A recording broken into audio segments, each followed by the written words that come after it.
itu juga sudah datang.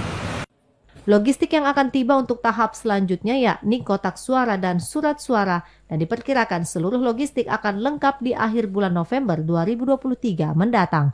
Andri Aprianto dari Balikpapan melaporkan.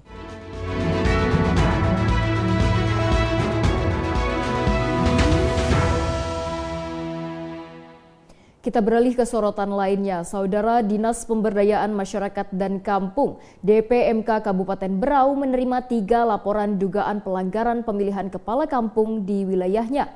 Namun dugaan penyelenggaraan itu telah diselesaikan pihak DPMK pada masa sangka. Sebanyak 53 kampung di Kabupaten Berau saat ini telah memiliki kepala kampung baru hasil pemilihan serentak pada 24 Oktober 2023 lalu. Selama masa sanggah yang berlangsung dari 24 hingga 27 Oktober 2023, terdapat 3 laporan dugaan pelanggaran yang diterima Dinas Pemberdayaan Masyarakat dan Kampung DPMK Kabupaten Berau, di antaranya dugaan politik uang, pemilih di bawah umur, dan dugaan ijazah palsu. Kepala DPMK Berau Tenteram Rahayu mengatakan berbagai aduan keberatan telah diselesaikan bersama di tingkat kabupaten dengan panitia pemungutan suara, pemerintah kecamatan hingga kampung. Pihak DPMK Berau memastikan secara umum proses pemilihan kepala kampung Pilkakam berjalan lancar dan tersisa pengusulan surat keputusan penetapan kepala kampung terpilih ke Bupati Berau. Secara umum Pilkakam berjalan lancar ya. Kita sekarang sudah dalam tahap untuk pengusulan SK ya, SK itu. Sebelumnya ya diawali dengan SK pemberhentian kepala kampung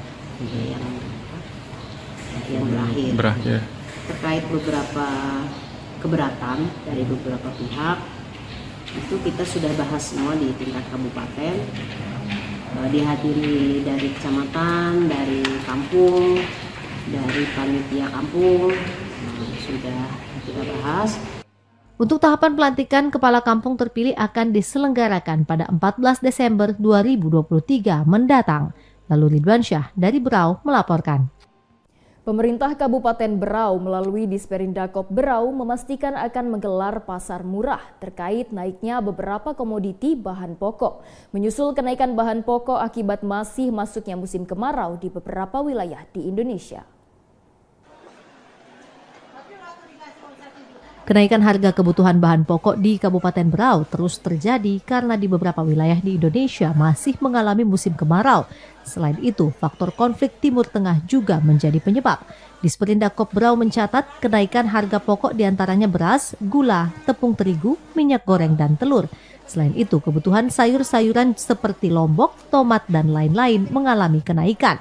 Kepala Bidang Usaha dan Perdagangan Disperindakop Berau, Hotlan Silalahi mengatakan kenaikan harga bahan pokok bukan akibat keterlambatan masuk ke Berau, namun karena banyak petani mengalami gagal panen.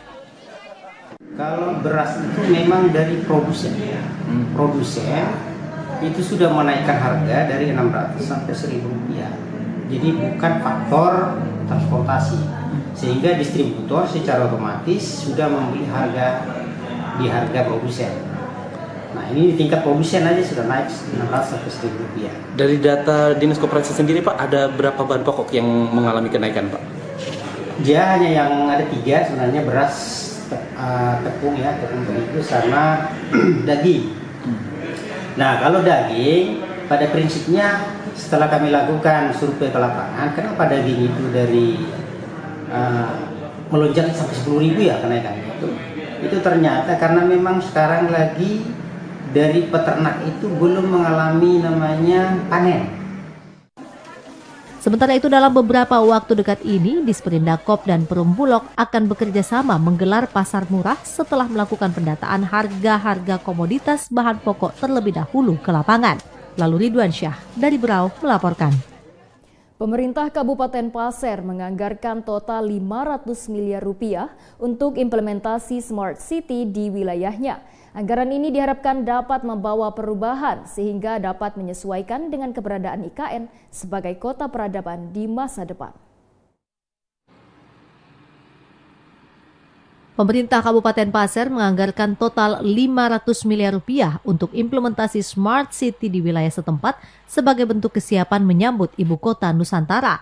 Sekretaris Daerah Kabupaten Pasir, Katsul Wijaya mengatakan, dana yang dianggarkan itu tidak langsung melalui Dinas Komunikasi Informatika, Statistik dan Persandian Diskominfo Staper Kabupaten Pasir, melainkan menyebar melalui beberapa OPD terkait dalam penerapan implementasinya. Nah, ini menunjukkan bahwa perhatian pemerintah daerah terkhusus kebijakan dari Pak Bupati, ya karena beliau meminta memang ya kita jangan sampai sebagai daerah mitra tidak mengalami perubahan penyesuaian, apalagi IKN sebagai kota peradaban ke depan. Ya tentu dengan dukungan teknologi ya kita juga daerah mitra tentu akan menyesuaikan itu. Anggaran yang meningkat sekitar 500% ini diharapkan dapat membawa penyesuaian dengan keberadaan IKN sebagai total peradaban di masa mendatang. Nasrullah Ahmad dari Pasir melaporkan.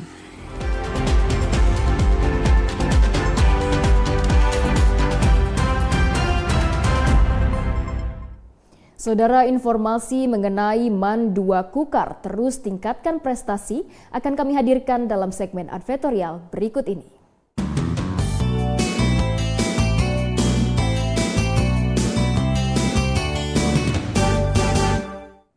Madrasah Aliyah Negeri 2 Kutai Kartanegara merayakan hari ulang tahun yang ke-30.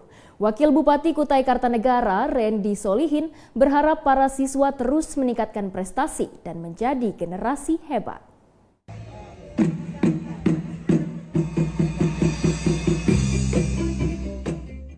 Madrasah Aliyah Negeri MAN 2 Kutai Kartanegara menggelar puncak peringatan hari ulang tahun yang ke-30 yang berpusat di halaman MAN 2 Kutai Kartanegara.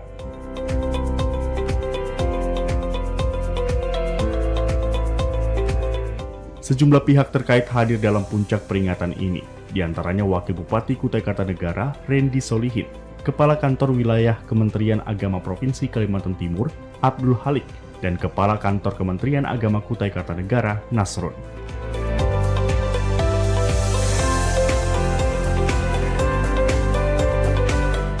Wakil Bupati Kutai Kartanegara Randy Solihin berharap dalam peringatan Milad ke-30 ini, MAN 2 Kutai Kartanegara bisa makin maju, makin keren, dan menjadi sekolah yang merupakan sumber lahirnya generasi-generasi hebat.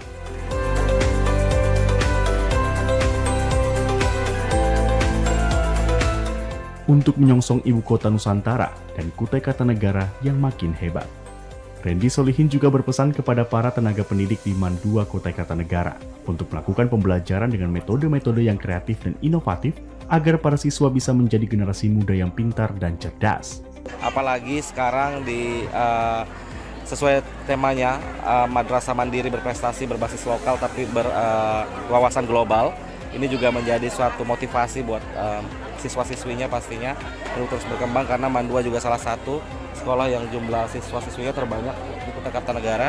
Ada 780-an, 86 siswa-siswi dan pastinya ini akan peningkatan sumber daya manusia yang unggul berbudaya sesuai dengan RPJMD Kutai Kartanegara itu juga harus diterapkan di MAN 2 sehingga nanti ke depannya kita bisa melahirkan generasi muda-mudi Kutai Kartanegara yang berprestasi pastinya.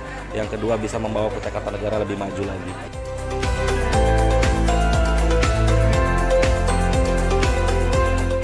Lebih lanjut, Wakil Bupati Kukar menyampaikan, seiring dengan perkembangan dan pertambahan jumlah penduduk di wilayah Kalimantan Timur, serta hadirnya Ibu Kota Nusantara akan memunculkan kompetisi yang luar biasa.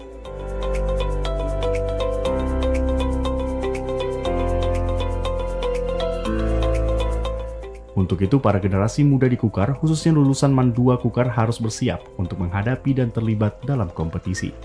Apalagi nanti dengan seiring berjalannya waktu, perkembangan dan jumlah penduduk wilayah Kalimantan Timur dengan adanya IKN Nusantara itu luar biasa kompetisinya. Artinya nanti akan lulus yang sekarang kelas 2, kelas 1, nanti pada saat lulus itu dia sudah tidak berkompetisi dengan orang lokal lagi, tapi kompetisinya dengan pendatang-pendatang yang pastinya mereka sudah siap datang merantau ke Nusantara, merantau ke Kalimantan Timur, pasti sudah siap dengan segala potensi yang mereka miliki. Sehingga kita harus mempersiapkan nih Palaman 2 juga harus mempersiapkan generasi muda-mudinya untuk terus berkembang, sehingga nanti ketika sudah lulus, yang lanjut kuliah, yang nggak kuliah juga sudah siap berkompetisi dengan para pendatang yang akan hadir di wilayah kita. Jangan sampai jadi penonton di rumah sendiri.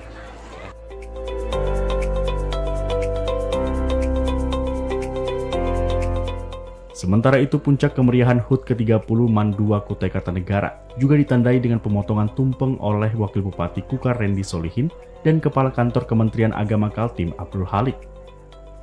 Peringatan HUT ke-30 MAN 2 Kukar diakhiri dengan pembagian sejumlah hadiah perlombaan.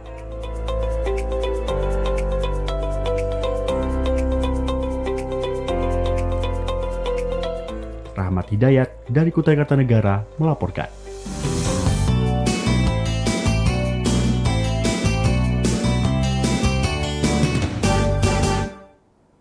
Saudara, pemerintah Provinsi Kalimantan Utara bersama sejumlah stakeholder terkait melakukan ekspor perdana liquid natural gas (LNG) ke Tiongkok. Pada ekspor perdana ini, sebanyak 100 tabung LNG dilepas melalui pengapalan perdana. Ekspor perdana liquid natural gas LNG yang dikelola PT Kayan LNG Nusantara bersama GOBC Menggaris dilakukan di Pelabuhan Malundung, Tarakan, Kalimantan Utara. Proses ekspor perdana dari Kalimantan Utara ke Cina ini dilakukan dengan pengapalan ke laut sebanyak 1.000 tabung LNG. Gubernur Kalimantan Utara Zainal Arifin Paliwang mengatakan saat ini terdapat beberapa titik di wilayah Kalimantan Utara yang berpotensi menghasilkan gas namun belum tereksplorasi. Untuk itu, ekspor LNG dari Kaltara dipastikan akan terus meningkat di masa mendatang. Bahkan, ekspor LNG ditargetkan mencapai 200 tabung pada bulan depan. Merasa bangga karena kita dari Kaltara yang sudah bisa mengekspor LNG tabung mini ya, mini yang mana hari ini sudah langsung ekspor ke China. Ada 100 tabung isotank ya, 100 yang uji coba, nanti mungkin 2 minggu lagi ada mungkin di atas 200 dan seterusnya. Suplai LNG dari GOBC Menggaris tidak hanya untuk kebutuhan ekspor, namun juga untuk memenuhi kebutuhan domestik. Total penjualan gas diperkirakan mencapai 22 juta kaki kubik per harinya yang dinilai mampu meningkatkan perekonomian di Kalimantan Utara. Siti Hardiani dari Tarakan, Kalimantan Utara melaporkan. Balai Konservasi Sumber Daya Alam SKW 1 Berau wacanakan pemindahan buaya-buaya ke penangkaran hewan di Tarakan, Kalimantan Utara. Wacana pemindahan ini karena kondisi penangkaran buaya Mayang Mangurai yang terlalu dekat dengan area pertambangan batu bara. Kolam penangkaran Mayang Mangurai, Teluk Bayur, Kabupaten Berau ini masih menyimpan sejumlah buaya. Namun sudah lama kawasan ini tidak lagi dimanfaatkan menjadi tempat destinasi, karena areal sekitar sudah banyak dibuka sebagai kawasan pertambangan batu bara. Kondisi ini membuat Balai Konservasi Sumber Daya Alam Kabupaten Berau bersama Dinas Kebudayaan dan Pariwisata serta pihak swasta berencana untuk memindahkan sejumlah buaya yang ada ke penangkaran hewan di Tarakan, Kalimantan Utara. BKSDA masih melakukan survei untuk menentukan cara penangkapan dan memindahkan buaya ke kandang hingga pengiriman ke Tarakan. Jadi mengenai buaya yang ada di Mayang Mangurai itu, kita ada rencana dengan Dinas Kebudayaan dan Pariwisata dan PT BJU itu untuk merelokasi ke penangkaran HKU di Tarakan. Kenapa kita pindah? Karena sudah terganggu oleh aktivitas pertambangan di sekitar Mayang Mangurai. Kami sudah 2 kali survei ya, bagaimana untuk menangkapnya dulu, memindahkan ke kandang dan mentransportasikan ke Tarakan. Cuman untuk waktu dan pelaksanaannya tentunya kami harus ngobrol lagi nih sama teman-teman BJU dan Disputpar karena terkait dengan aset di dalamnya. Nah, itu harus selesai dulu gitu kan. Terus dengan bagaimana biayanya karena cukup besar. Berdasarkan pantauan pihak BKSDA, buaya yang ada di Mayang Mangurai mencapai puluhan ekor, mulai dari yang besar hingga yang kecil. Lalu Ridwan Syah dari Berau melaporkan.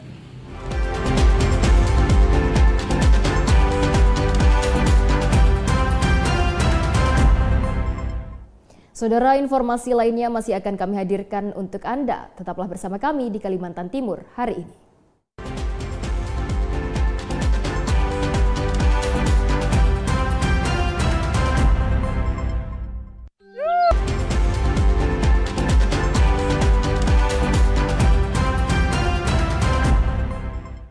Anda masih menyaksikan Kalimantan Timur hari ini. Saudara, informasi lainnya akan kami hadirkan untuk Anda selengkapnya dalam segmen Menuju IKN Nusantara.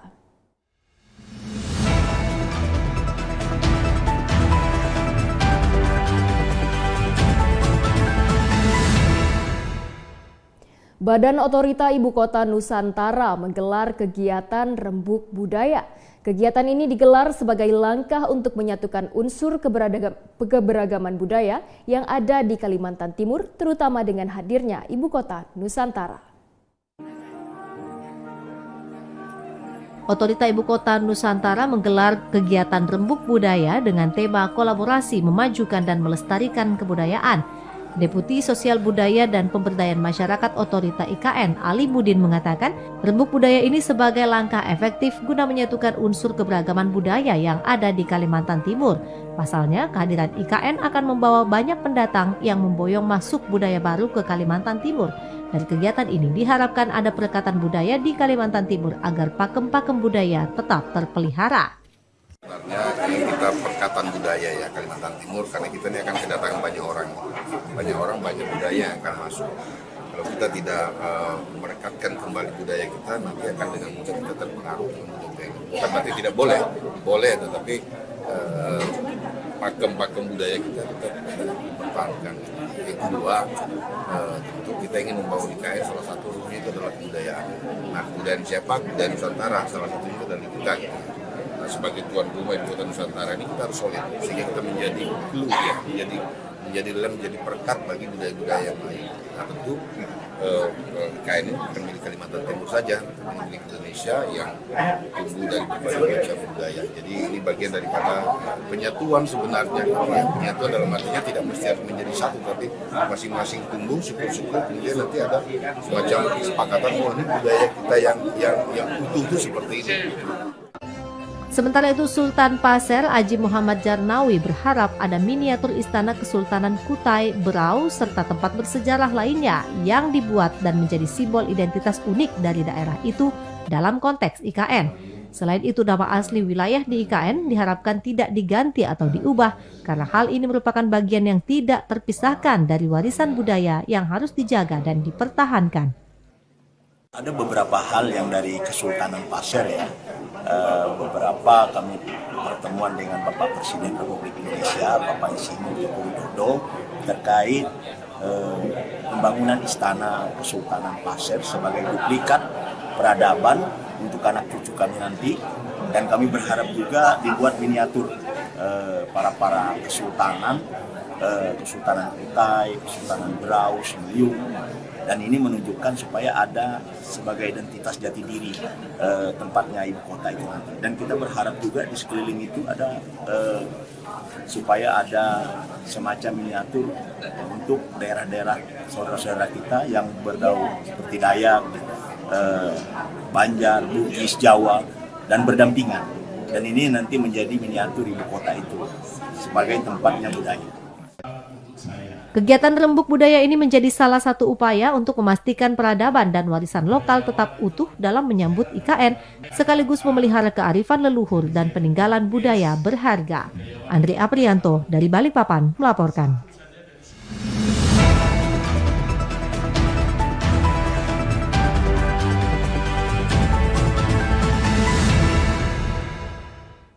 Saudara, sebuah informasi ringan akan kami hadirkan untuk Anda dalam segmen Pernak-Pernik berikut ini.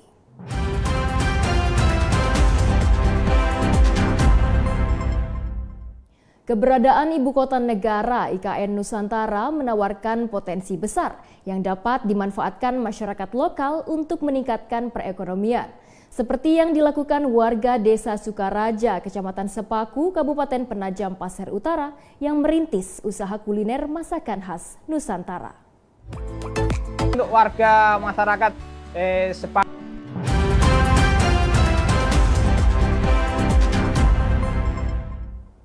Saudara, informasi dari wilayah Kalimantan lainnya akan kami hadirkan dalam segmen Lintas Borneo.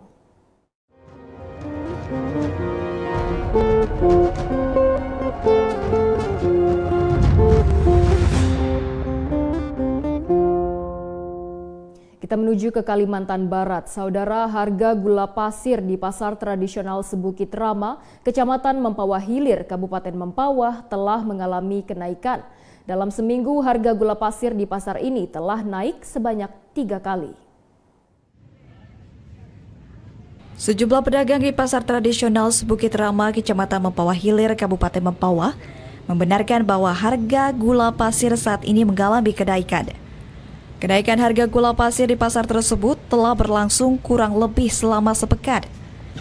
Salah seorang pedagang di pasar tradisional Sebukit Rama, Mempawah, Ilyas, menyampaikan, kenaikan harga gula pasir di pasar dalam seminggu telah naik sebanyak 3 kali. Harga gula pasir yang semula dijual sekitar Rp14.000 per kilogram, saat ini menjadi Rp18.000 per kilogramnya. Para pedagang terpaksa menaikkan harga gula pasir karena modal pengambilan gula per karung di agen saat ini menjadi Rp800.000. Padahal harga sebelumnya per karung gula pasir sempat di harga Rp600.000. Hingga kini para pedagang belum mengetahui pasti penyebab dari kenaikan harga gula pasir tersebut. Untuk harga gula pasir di pasar Sebukit Rama Mempawah ini dalam 1 minggu ini terjadi kenaikan. Kenaikan itu tidak sekaligus, mereka sedikit-sedikit naikannya. Pertama kemarin kita beli per karungnya masih kisaran 600 lebih, habis itu 700. Habis itu naik lagi 7 lebih. Untuk pada saat hari ini sudah 800.000 per karungnya. Jadi terjadi sekitar 3 kali 4 kali kenaikan. Dan sampai hari ini kayaknya tidak berubah, udah bertahan kisaran 800.000 per karung. Sementara itu, meskipun harga gula pasir di pasar tradisional Sebukit Rama Mempawah mengalami kenaikan, namun untuk ketersediaan gula pasir tersebut sampai saat ini terbilang aman dan terpenuhi untuk masyarakat. Dari Kabupaten Mempawah, Dimas Saputra melaporkan.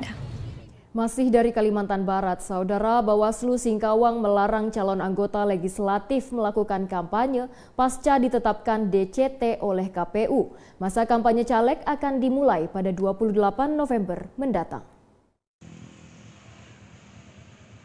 Pada tanggal 3 November, KPU Singkawang mengumumkan dan menetapkan daftar calon tetap bagi anggota legislatif yang mengikuti kontestasi pemilu yang akan digelar pada bulan Februari mendatang.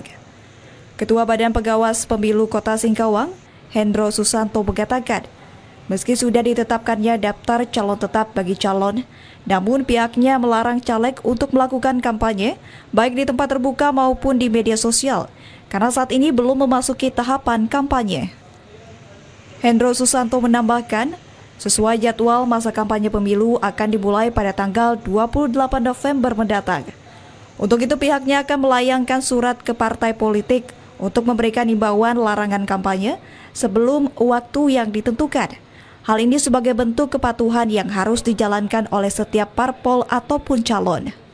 Juga saat ini sedang merumuskan surat untuk di level Kota Singkawang yang akan kita serahkan juga kepada parpol. Sebagai tindak lanjut dari imbauan yang disampaikan Bawaslu RI kepada partai politik di Indonesia. Salah satu diantaranya adalah dilarang kampanye dalam bentuk apapun, mau itu katakanlah baliho atau medsos atau segala macamnya, sampai dengan nanti dibolehkan di tanggal 28 November, itu adalah hari pertama masa kampanye. Bawaslu Singkawang berharap kepada semua calon untuk mengikuti waktu tahapan yang telah ditentukan oleh KPU, sehingga pelaksana pemilu bisa lebih bermartabat. Tim Liputan TVRI Kalbar melaporkan. KPU Provinsi Kalimantan Tengah terus memperbarui data pengurus formulir A5. Hal ini dilakukan agar masyarakat dapat menyalurkan hak pilih di tempat domisilinya. Masyarakat yang sedang berada di luar daerah dapat menggunakan hak pilihnya di TPS terdekat. Hal ini dengan mengurus formulir A5 di KPU setempat.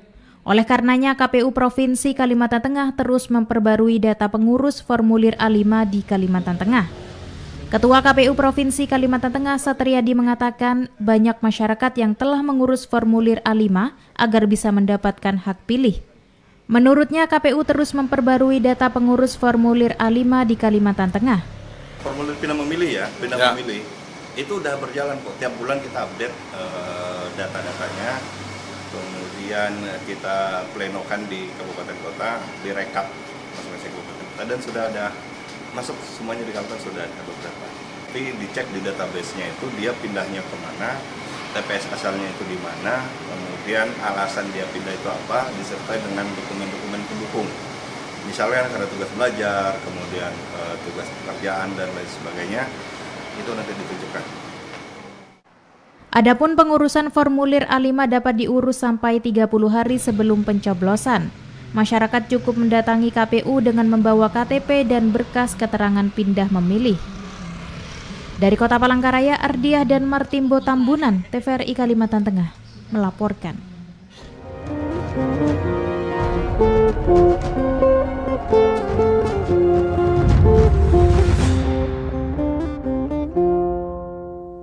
Saudara, informasi lainnya masih akan kami hadirkan untuk Anda. Untuk itu, tetaplah bersama kami.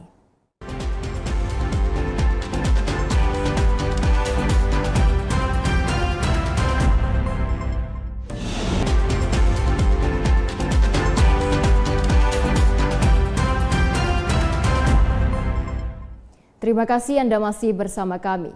Saudara, sebagai panduan Anda, berikut kami hadirkan tahapan dan jadwal pemilu 2024 yang kami rangkai dengan perakiraan cuaca yang berlaku untuk wilayah Kalimantan Timur dan Kalimantan Utara. Selengkapnya dalam segmen Info Publik berikut ini.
Bagi Anda yang baru saja bergabung bersama kami, berikut kami hadirkan ringkasan berita utama hari ini.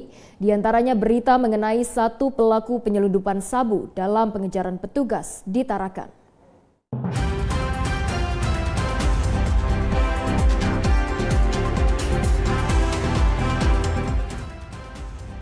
Tim gabungan masih melakukan pengejaran terhadap satu terduga pelaku penyelundupan sabu-sabu yang berhasil melarikan diri. Sebelumnya, petugas telah berhasil menangkap 2 orang kurir sabu-sabu jaringan internasional di perairan Tias, Kabupaten Bulungan.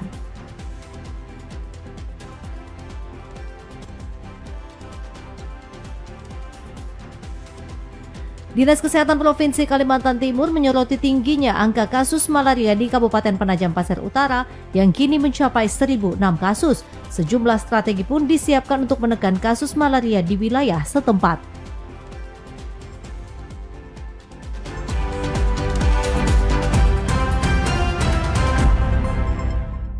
Saudara, informasi tadi sekaligus menutup perjumpaan kita pada Kalimantan Timur hari ini. Akhirnya saya Aisyah Gunadi mewakili seluruh kerabat kerja yang bertugas pamit undur diri dari hadapan Anda. Wassalamualaikum warahmatullahi wabarakatuh dan sampai jumpa.